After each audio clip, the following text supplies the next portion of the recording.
Oromoo fi Oromiyaa irratti numa dubbanna haga Rabbiin usaaji'utti gaafni usne gaafa ru'eennu keessaa baate gaafa dachii jala gallee biyyee nurra deebite qofa usna hanga jirru numa dubbanne jechuun hanga sagalee qabnu. Oromoon wal quba qabaa laata? Oromoon wal quba qabaa. Oromoon waliif iyyaa jira. Oromoon walitti haasawaa jira. Oromoon imimmaa walirraa haqaa jira. Oromoon gaddaa fi gadadoosaa waliin qooddachaa jira. Yoo inni lakkiidha. Maaliif Oromiyaa barabaraan naannawa adda addaati irratti tarkaanfiin hadhooytuun fudhatamti. Dirooniin haa ta'u, waraana miilaatiin haa ta'u, psychological war lola sammuutiin haa ta'u, maaliif yeroo hunda naannawni tokko dhaalamee target godhatama. Sanirraa hoggaa hafuura baafatan naannawa bira Oromiyaa bira. Sabni kun yoom hafuura baafata? Sabni kun yoom haalli keessa deemu jiru kun gahee harraa dhaabbatu jedhama. Yoom Oromoon akka kalee sagalee walii ta'a. Sagalee walii ta'uu jechuun waan biraatii miti. Yakki nurra deemu jiru kun nurraa dhaabbatu. Oromoon dirooniin dhumtu, Oromoon interneetiin irra citee elektiriikii irra muranii dirooniidhaan dhuma mana irra guban kun haa dhaabbatu yoom jennee mootummaa abbaa irree kana dura dhaabbanna. Kaleessa dhiha Oromiyaati. Elektiriikiin irra murame, interneetiin telefoonni murame, zooniin sawaan keessa turre nu cufti ni beeyna, nu cufti. Like nothing happened. Akka waa takkan ta'initti gurreef qabne jechuudha. Barri walii boonyu, barri walii gaddinu, laata kana boodan jiraatu. Arra sanirraa ka'ee maaltu deemaa jira kaaba Shaggar irratti. Ona Salaalee keessatti arra maaltu deemaa jira. Haalli naannawa san jiru maal fakkaata? Interneetiin cituun, telefoonni cituun maaliif barbaachise? Ummata Oromoo kumaan irra yeroo hedduu jiru hafixuu danda'u Rabbi qofa. Rabbiin ummata tokko julmaan bakka takka fixuu danda'a. Garuu mootummaan tokko mootummaa ta'es warri biraatis ummata tokko fixuu hin danda'an.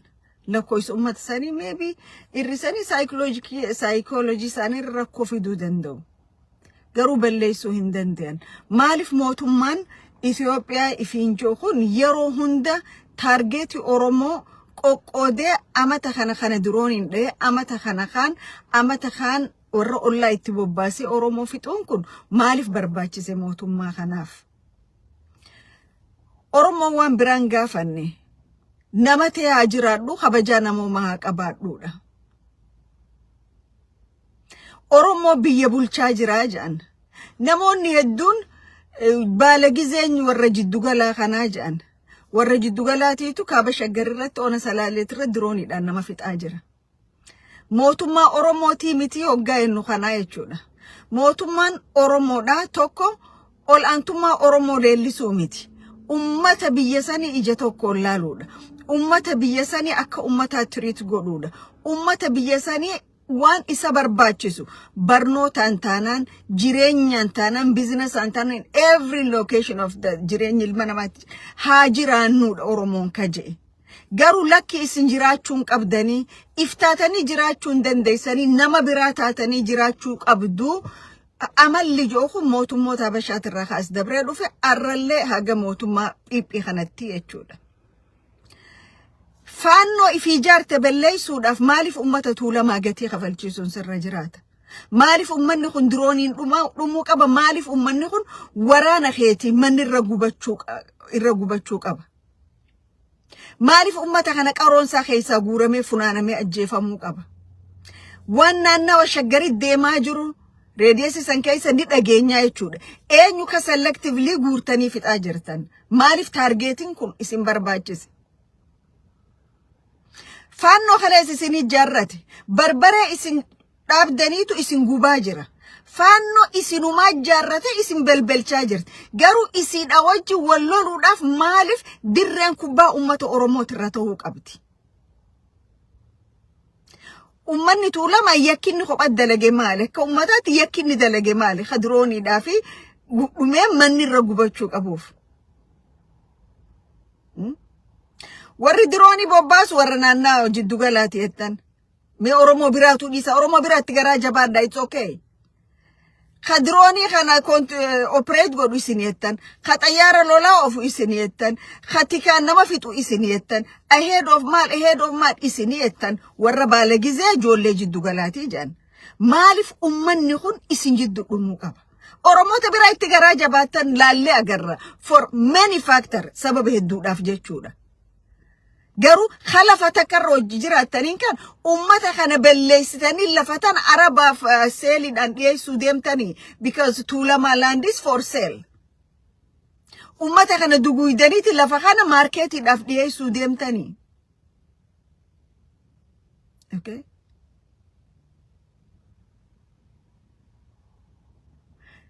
akkuma isin faanno jaarratanii arra hojii rakkachuu jirtanitti qabsoo oromoo keessattis faannoon jaarramte oromoo hojii rakkachaa jirti jechuudha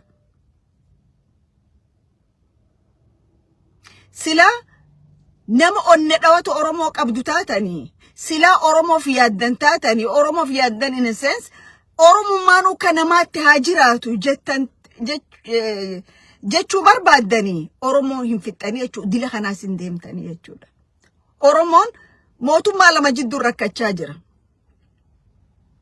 mootummaa gaaraatii fi mootummaa magaalaa keessa rakkachaa jira kunis asii oromoon qulqulleessaa jira kunis asii kosii nama ta'eetu mooraa qabsootiin qulqulleessaa jira ifiifuu qulqullaa'ee hin beeku bar ifiifuu qulqullaa'ee hin beeku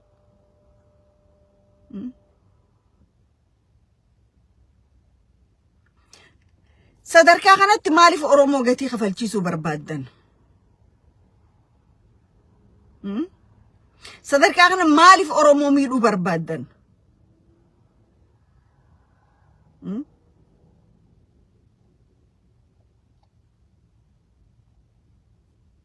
keessa oromoo qulqulleessita ati waan qulqulluu taate ala mooraa qabsoo qulqulleessita ati qulqulluu taate mooraa qabsoo oromoo abbaa dhabde jechuudha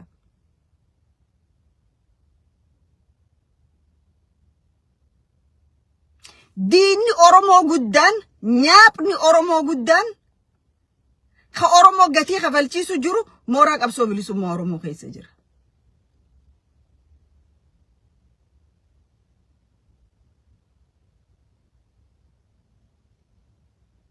Oromon garu yeron ijabanate bayyanate maaltu deemu jira what's going on okay je if gaafachuu qabutu yeron saati kana wanni xumuran qabne wanni amata kana ilmaan kiyya kana ta'uu qaban amata itti aanu joollenti kana ta'u amata sadeeysat irratti joollenti success kanaatiin umurachuu qaba waan takkee lafa keessa garu hoggaa naggada tahu you don't have that kind of plan haga nagganni keessi deemutti haga dhiiga oromoon naggaddutti you have not that kind of such of plan jechuudha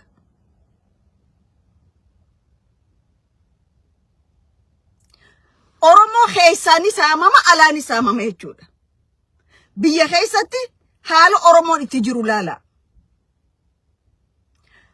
lafa Ragibira khafali jame khadiga boy oromoda lafatet rabu qayje khadiga boy oromoda ilma kheti asjire je khadiga boy oromoda khana gote je khadiga boy oromoda khara khani nis yodufte at the same thing ilma kheti tu motu magale je harakatu oromoda hagana khafali je harakatu oromoda sabni khuyyo akka sabat wolu dufe wa godachun dandenye sabni khuyyo akka sabat ta erako tan furachun dandenye umri sakabo jirata yechuda saba kosi isa keessa jirtu firraa qulqulleessuu hin dandeenye nyaapha isa keessa jiru ati nyaapha jetti dubbachuu hin dandeenye bakki inni dhaqu hin jiru jechuudha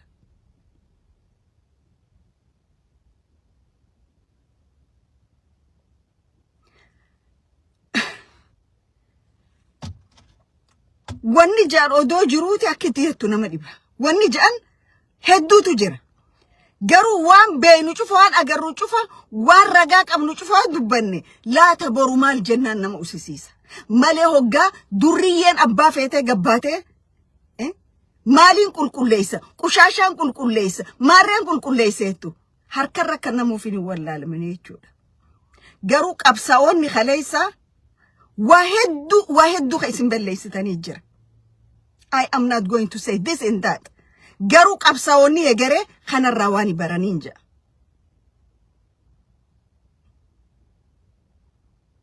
nyaapa ganda keetti dhalee cufa odoo dubbee isaan qorati mooraa qabsoo keessa nayite arra uummata Oromoo gatii kafalchiisu jirta jechuudha an hoggaan dubbadhu maqaa jijjiirradheetii miti maqaa xiyyaaniin dubbadhaa jechuudha warra maqaa Oromoo fakkeessee nyaapa Oromoo ta'e Oromoo keessa dhalatee dhiigaan Oromoon ta'iniitu gatii kafalchiisaa jira Oromoo maal abbaa keessanii fiddan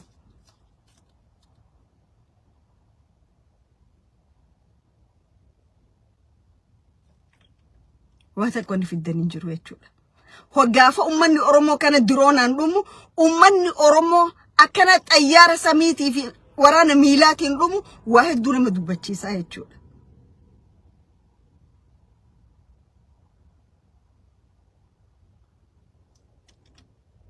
Oromoo mataa wali qabuuf khalee gootan hedduutu bade warri dhiigaan Oromoo tan dhalaan Oromoo tan qabsaa'onni Oromoo qaaliin saba kana arra garuu nyaapni eessaniin Oromoo diigaa keessaa fi alaayis itti jira jechuudha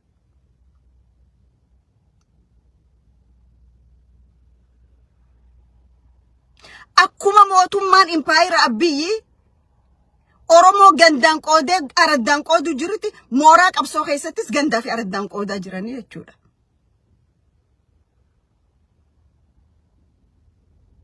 Asis akka Oromoo mataa walitti hin qabanne rakkoo isaatiif furmaatan barbaan achiis akka Oromoo mataa walitti qabatee rakkoo isaatiif hin dubbanne jechuudha diinni diina caalu eenyuunnan diina mooraa qabsoo keessa jiru jechuudha kan diinetti already beeytarra qabsoo ita diinni diina caalu ka afaan kee dubbatu ka mooraa qabsoo keessa jiru jechuudha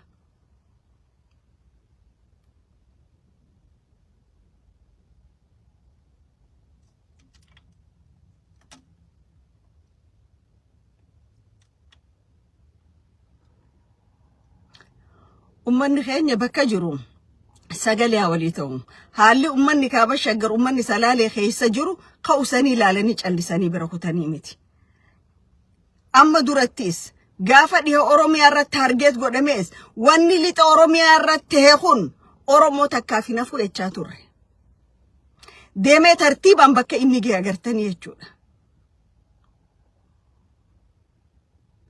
ummanni kun nama isaa dhaabbate hin qabu nama isaa falmuun qabu laalle agarree jechuudha nama anaatu imimmaan sirraa haqa ja'uun hin qabu nama anaatu sirratti naggada gaggeeffataa jechuun jiru qabaa jechuudha nama anaa guyyaa quuqama keetii hulkaa si baasa ja'uun hin qabu nama yoo ati kanaa qaceeluu qaba kanaa rakkoodha ja'u duubaa dhabi ja'u qabaa jechuudha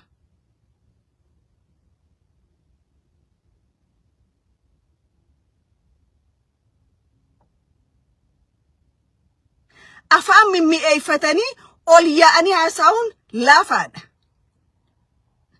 garuu wanni isin hojjettan dachatti isinii deebi'u ta'a diigomsi isin Oromoo irra hojjettan ala kana lubbuu baduun qabne ta'e isin balleessitan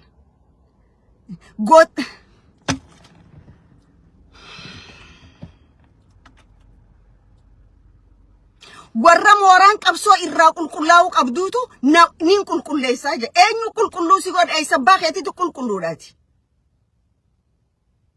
eenyu laayinsensii qulqullummaa san sii kanneeti atu if beeyta waan taate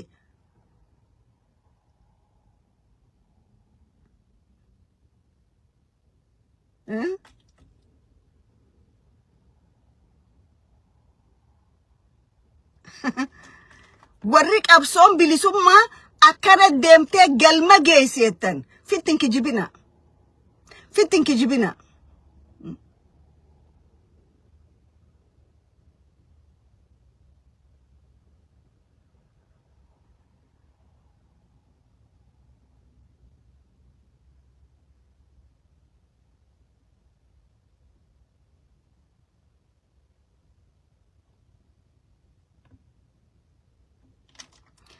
commenti gariitiif deebiin kannu maaliif jennaan na qoradhu bakkaan injiraadhu go research godhi duubbeetiyye maal akkaan hojjedhu akkamitti kaan jiraadhu go find out nama akkam akkaante den barbaad annama dhiiga oromootiin naggaduu miti nama oromoo gatiin taane khafalchiise ittiin kanaan godhe jee dhaadatu miti nama if jiraachisu jee lubbuu qaalii ibidda gannaquu miti an go find out eenyutu kas godha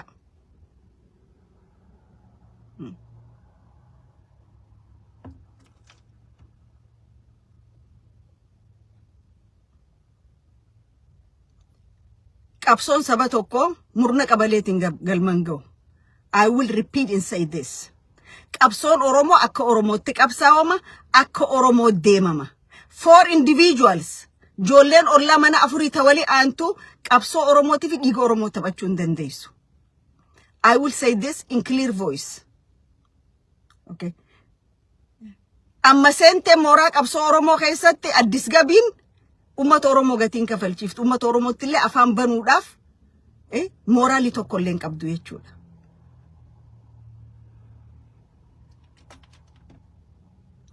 qabsoo oromoo qabsoo saba kana galma geessisuuf itti dhufama malee ilma qabalee tiyyaatiin deeggaraaf itti dhufamu san nyaaphaa fi itti garaagarummaan qabdan kanaaf jara keenya ummanni keenya sagalee taa ummata salaaleetiif drooniin lafaan manni ummataa gubachaa jira networkii irraa muranii internetiin hin jiru be voice for voiceless ummata sagaleen taan qabneef sagalee taa fayyaa taa